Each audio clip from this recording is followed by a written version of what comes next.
बकासुराचा वध. पांडव वनवासात असताना एक चक्र नगरीत साध्या वेशामध्ये एका ब्राह्मणाच्या घरी राहत होते. माता कुंतीही त्यांच्याबरोबर होती. एकदा त्या ब्राह्मणाच्या घरात कुंतीने रडारड ऐकली. तिने विचारले तेव्हा ब्राह्मण म्हणाला, जवळच्या डोंगरावर बकासूर नावाचा दुष्ट राक्षस राहतो. त्याला रोज 3 मण भात, 2 रेडे आणि 1 माणूस एवढे अन्न लागते.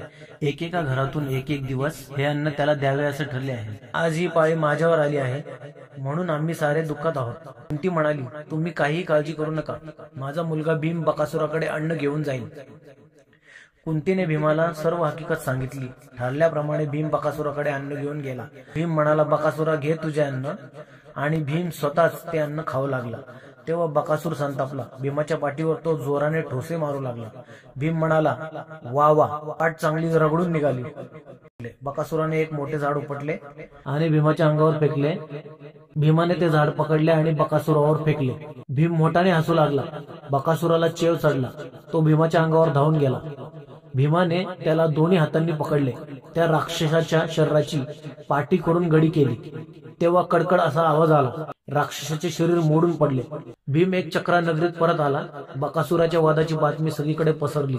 सगळ्या लोकांना आनंद झाला. त्यांनी भीमाचा जय जयकार केला. जुन्या आठवणी, जुनी पुस्तके. Please like, subscribe and press the bell icon.